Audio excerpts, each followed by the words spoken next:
Strange Wills.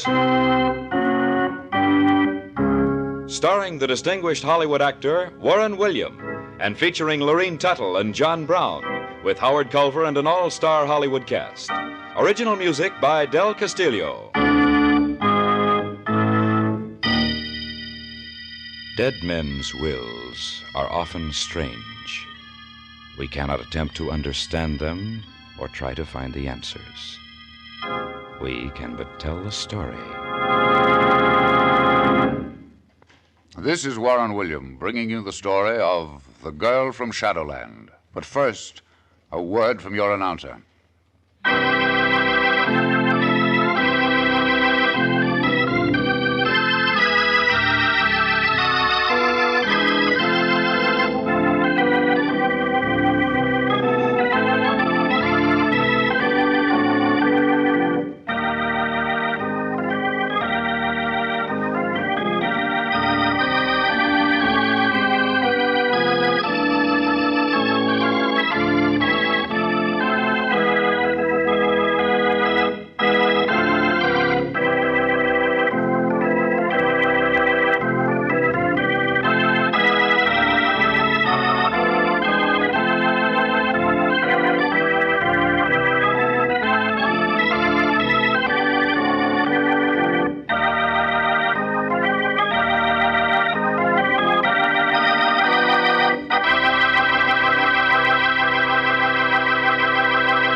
And now, The Girl from Shadowland, with Warren William as John Francis O'Connell. Hear ye, hear ye, hear ye. This honorable probate court is now in session. Be seated, please. You may call the first case, Mr. Clerk. The probate case of Lucifer Nicolai, deceased. If the court please, I would like to mention very briefly the background of this, unusual matter. You may proceed, Mr. O'Connell. Lucifer Nicolai, perhaps I should say Professor Lucifer Nicolai, deceased, left a last will and testament which I wish to bring to the attention of this honorable court. Has the estate of the late professor been inventoried? Yes, Your Honor. The entire estate is of no monetary value. It consists of a diary, the diary of Professor Lucifer Nicolai. Perhaps the diary has sentimental value. To whom was it left? If the court please, the deceased has no heirs, no next of kin. He left his diary, in his own words, to a world of fools and skeptics. Have you read the diary, Mr. O'Connell? Unfortunately, I have. In your opinion, has it any practical value or scientific data that may prove of value to humanity? That, Your Honor, I am not in a position to answer. This much I can say, however. Professor Lucifer Nicolai was either the greatest scientist of all time, or he succeeds Ananias as the king of liars.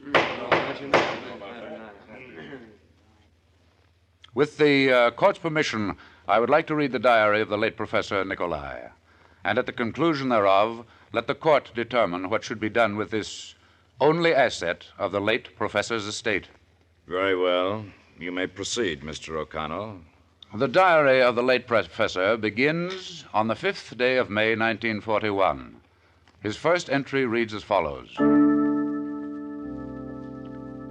For the last 10 years, I have been preparing myself for this, the greatest scientific experiment the world has ever known. Man has conquered the present, pierced the future, and I shall uncover the past. It's a scientific fact that every act that has occurred on this earth since the beginning of time has been permanently photographed on light waves. These waves, as we know, travel at the speed of 186,000 miles per second. If, then, it is possible for science to make the mind travel at a faster rate of speed, it can catch up and pass these light waves, which have been present since the very creation of life.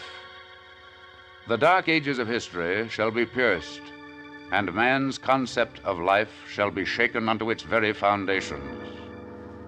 For 10 years I have been experimenting with electrical impulses that will separate the mind from the body and direct it at incredible speed into the shadowland of the past. I am now ready. This day I shall choose the shut subject for my experiment. And how old are you, young lady? I'm 21, sir. You stated you are an orphan. Yes, for as long as I can remember. Mm-hmm. Alice, your application says that you like to read, that you have a good imagination. Oh, yes, sir, that's right. I do like to read. Oh, all sorts of books. And I like to imagine that I... Yes, I know. You are the beautiful girl who falls in love with a hero. Yes. Yes. But not always, Professor. Once I imagined that I visited the moon. And then, when I read 20,000 Leagues Under the Sea, I was... A whale, no doubt. Oh, no, Professor. Oh, no. I was a mermaid. A beautiful mermaid. Well, Alice, where I am going to send you will make all these other places seem like a trip on the subway. Oh, Professor, I love to travel. And you shall, too, young lady. In fact, at a speed that you never believed possible. No one ever dreamed it possible. You shall travel at the speed of almost 500,000 miles per second. 500,000 miles a second? Oh, that sounds awfully fast, Professor. I didn't know they made planes that could This go won't be on a plane, Alice. No? Why else could anyone go that fast? You shall see, Alice. You shall see.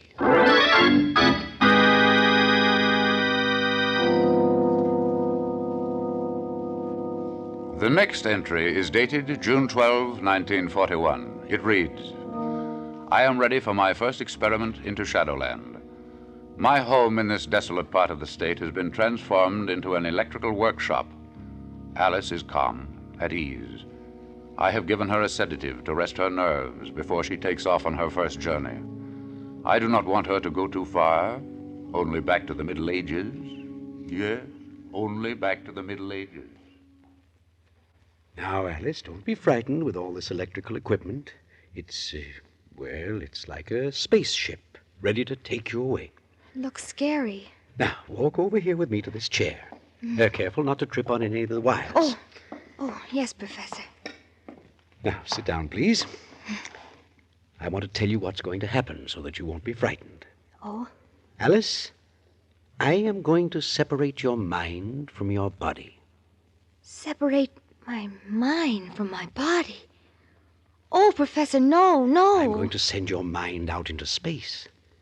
You're going to see things and go places that no living human being has ever been before. Will I come back, Professor? Of course you will. In fact, really, you'll never leave this room. Only your mind will make the trip. And while you're gone, your mind will talk to me through your lips. Where am I going, Professor? You're going back to the early Middle Ages, Alice. Back to the early Middle Ages? Well, how can I go there? Don't worry there? about that. That's my job. I want you to tell me everything you see. Everything. Alice, if our experiment works, next time I shall send you back even further. Back to the glamorous days of Antony and Cleopatra. Oh. You shall float down the Nile in a silken barge. Oh, I would adore seeing her. Cleopatra, the most beautiful of all women. But the thought frightens me. Oh, don't be frightened, Alice, please. Believe me, you will be safe. Now then, if you're ready, sit back and relax. Professor, Yes, Alice? this looks just like a picture of an electric chair I saw once in a newspaper. What is it? This is known as electromagnetic radiation. We will shock the mind loose from the body and send it flying into light. These waves of light which we will pass will recreate, even down to the minutest detail, the events of the past. But how will When I shut off the dynamo, your mind will stop its journey and remain stationary on a certain light wave. According to my calculations, that light wave should be one from the Middle Ages. After you have seen and told me everything, I shall start the dynamo and bring you safely back. Do you understand? All I know is that I'm going somewhere awfully fast. And that wherever you go, no one of today has ever been. All right, I shall start the electricity. Oh. Look into my eyes, Alice. Look. Look. You're tired. So sleepy. You cannot hold your eyes open another moment. They're closing. Your head is nodding. You're asleep. Asleep. Yes, you're asleep and ready to travel on your first journey to Shadowland. Now I press a button, and your mind, it is off on a long journey. What will happen to it? We shall soon know. Yes, we shall soon know. 1200, 900, 700, 600. There, it's far enough. I shall stop between the years 5 and 600. Now we're ready to learn the first secret from the dark past. Speak, Alice. Speak. Where are you? What do you see? Hurry, hurry. I must bring you back soon. There's but little time. She has long, beautiful yellow golden hair. Her dress is long and flowing. Her eyes are blue and smiling. She is so beautiful, so beautiful. There is a man upon a horse, a white horse. His face is covered with a visor. His body is concealed in a coat of mail. He's riding up to where she is sitting. Seest thou well, my dearest Guinevere? Aye, my king and master. From this hilltop I can see the justing ground from end to end, and even more. And even more, my queen? There's naught else but forest and glen. Oh, I can clearly see the brave knights of the Round Table, in shining armor astride their steeds. See, Arthur, beloved, how they cast their glances upward. They are anxiously waiting for their beloved king and leader to join them. I shall join them anon. Arthur, against whom dost thou ride this day? Charles of Melton, a splendid knight and an able horseman. 'Tis said he is the justing champion of the lowlands. Then, my lord, be on guard, or my king and master may perchance find himself unhorsed. King Arthur unhorsed? Ah, thou jokest, Guinevere. Truly, thy tongue dost wag in a manner uncontrolled. By my yellow beard, I swear that the seat of Charles of Melton will feel the greensward in the very first rush. And I shall make fair wager with thee. Wager? What have I to wager, my lord, but the great love I bear thee?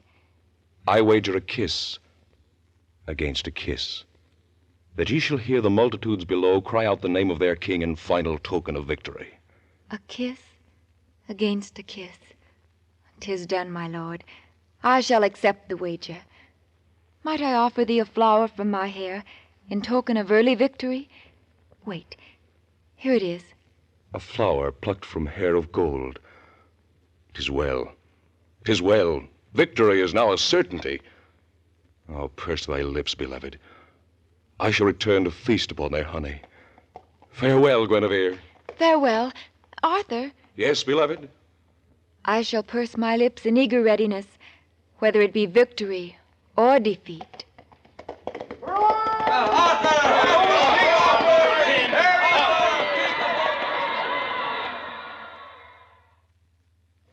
Picture is fading.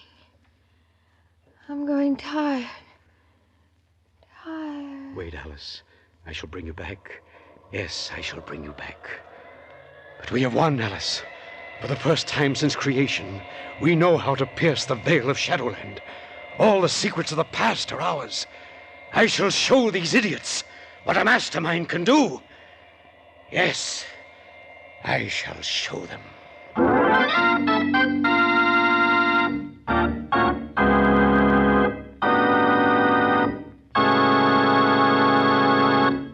Part 2 of The Girl from Shadowland in just a moment. But first, a brief message from your announcer.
And now back to The Girl from Shadowland, with Warren William as John Francis O'Connell.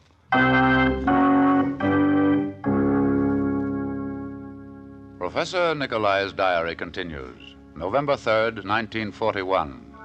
The last few months have been spent in improving the electrical impulses of my equipment in order to bring even greater cosmic speed to the journey which Alice will soon take. Everything is ready for this new experiment. Alice has rested and has regained the youthful appearance which she lost after her last trip. For I know now that only youth can withstand the rigors of these journeys into Shadowland. At 4 o'clock, she comes into my laboratory. She is anxious now to begin her trip. She's had a strange look in her eyes that bothers me. Lately, she's been losing interest in worldly matters and speaks only of her experiences in the mystic realm of Shadowland. I wonder what will happen to her this trip. Please hurry, Professor. Please hurry. I've waited so long to go back. Just a moment, Alice. Just a moment. And then you shall be off. Off on a tremendous new adventure. Will I see the lovely lady with the golden hair? The one who was called Guinevere? No, Alice. But you shall see something far more interesting.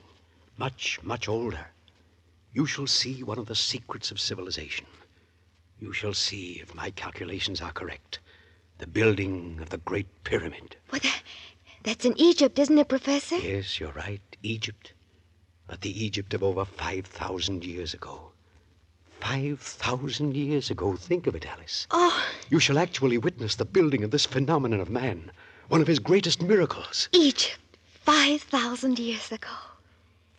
Oh, how wonderful. Yes. There we are. Relax, please. That's it. Now then, look at me. Into my eyes. You're tired. So tired. Mm-hmm. Close your eyes, Alice. Close them. Oh, so slowly. See, you can't open them now because you're sleepy. Sleepy. So sleepy. And now you're going away for a little while. Going out into Shadowland. Your own Shadowland that no one has ever visited. I shall turn on the current. Slowly at first. So slowly. I must not hurt your precious mind. Now I increase the volume, very, very carefully. And now the shock. I press this little button. Your mind is freed. Freed from your tired body. You're now on your way to Shadowland. 18th century. 14th. 10th. 7th. 3rd. 1000 B.C. 2000 B.C. You're nearing the end of your journey, just a while longer. 3000. Yes, you're there. I shall stop the motor. I can't stop it. I can't stop it. 6,000. 14,000. 60,000. 90. 200. 250,000. 250,000 B.C. 250,000 years before Christ. What will she see? What will she see? Speak to me, Alice. What do you see? I see a man. But he's not really a man. His body is covered with fur. He looks like an ape. There's steam. Steam everywhere. It's a swamp. The man walks on his hands and his feet. And now he's standing up and looking over the steaming swamp. He carries a huge club in his furry hand. He hears something. He's hiding behind a large fern. There's a strange creature coming out of the swamp. It looks like a snake, but it has fat, short legs. Its tongue darts out as though it senses the presence of this ape man. Its tail is huge, so long I can't see all of it. It swings from side to side, knocking over plants and trees. This reptile's eyes are small, red, terrifying. Now this ape-like man has stepped out into the open. He is facing this horrible creature. He's raising his club. The ape man struck the creature on the head. It looks stunned. It has raised up its body. It's looking down on the ape man. Its eyes are red. flaming red, ugly. He's trying to grasp the ape man between his short, powerful legs. The ape man is backing away. Now he's circling the animal. Oh, he's tripped. He's fallen. It has its huge feet on the ape man's body. It's going to crush him. But wait. The ape man has escaped. He's on his feet. He's circling again. Now, he's struck the creature again on the head. He's raining blows on its body.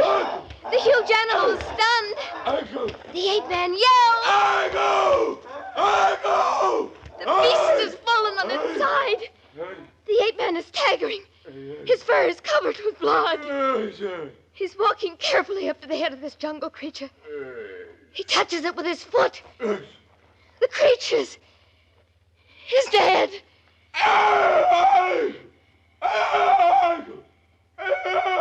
The ape man cries out in victory. He has won!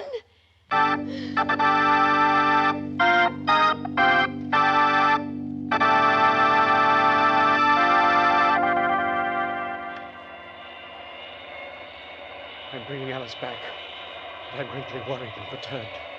A change is taking place in her. Her forehead is receding, and the contour of her head seems to be changing. I see a slight fuzz appearing on her face and arms. Her eyes seem to be receding into her head. They're growing smaller. Or maybe I'm losing my mind. I'm afraid I've left her too long in the outer darkness. In just a few more minutes, she will return. Just a few more minutes. Alice, just a few more minutes, and you shall be back.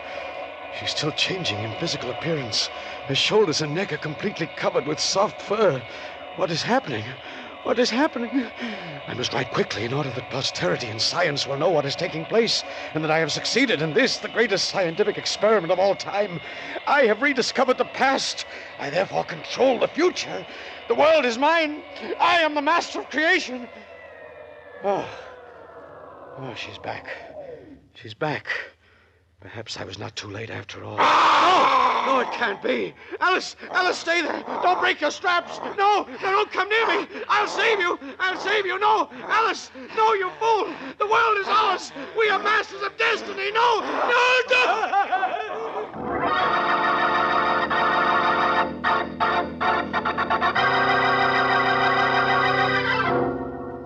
And that, if the court please, is the last entry in this weird fantasy.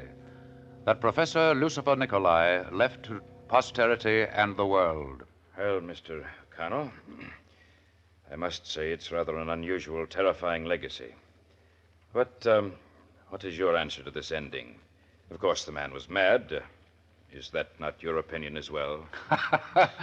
Well, Your Honor, considering that there's no proof of what actually took place, in fact, no proof that there ever was even a girl named Alice, the answer must be that the professor was actually mad. However, I personally examined the laboratory. I interviewed the neighbors.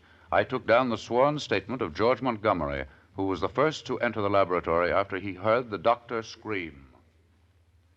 My son and I heard a terrible scream from this man's house as we were driving by, and we ran in. The door to the room where he had all of this electrical equipment was locked, and we had to break it down. The door's locked, son. I'll have to break it in. Here, Dad, let me help.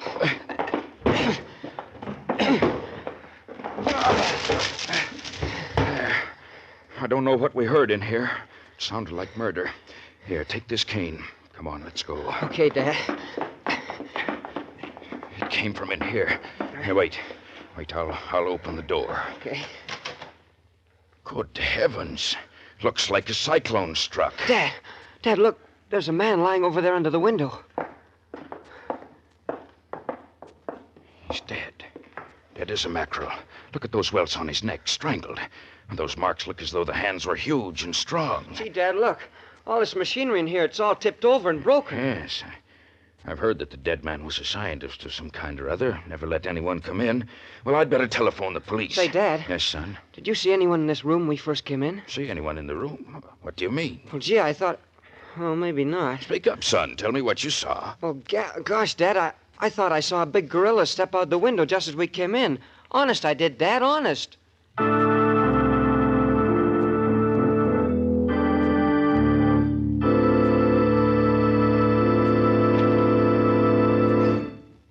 course, Mr. O'Connell, this was just the imagination of a boy. There was no gorilla, was there? But there might have been, Your Honor. You see, one of the gorillas from Slade Circus escaped just 3 days prior to this unusual incident. But I was informed that it was recaptured about 2 weeks later and is now back with the circus. They claim that it was a young female, the pet of the circus, and utterly harmless. So the professor might have been killed by the gorilla. Or by Alice. I see. Well, what is your opinion in the matter of Professor Nicolai's diary, Mr. O'Connell? I suggest, if the court please, that because nothing contained therein has any substantiation in fact, that the said diary be turned over to the medical branch of State College for further study and contemplation by their psychiatric experts.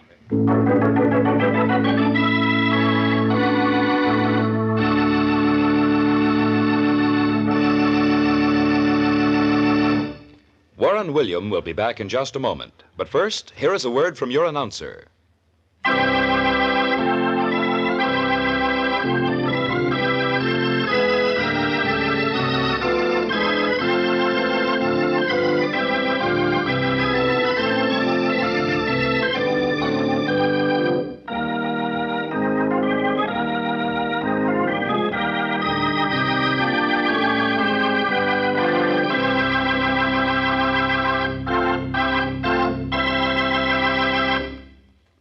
And here again is Warren William as John Francis O'Connell.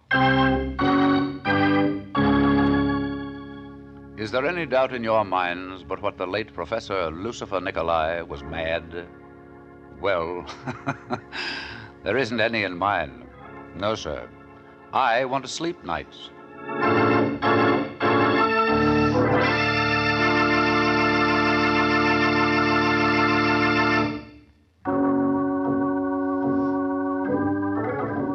Next week, I have a story to tell you that to say is different is putting it mildly.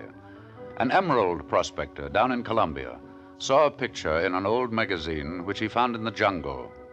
It was a girl's picture, but more, it was the picture of Patsy Bubbles Moran, Queen of Burlesque.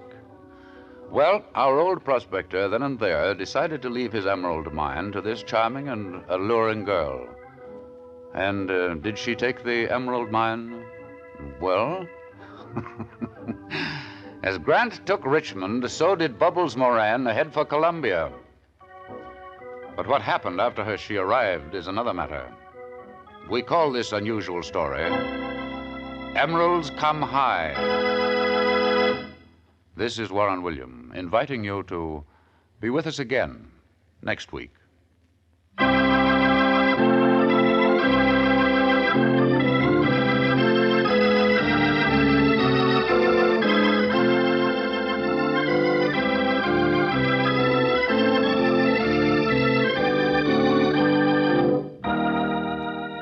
Strange Wills is written by Ken Krippene and directed by Robert Webster Light. Names, places, and events have been changed so that no reflection can fall on any person or persons, living or dead. This is a Teleways feature produced in Hollywood.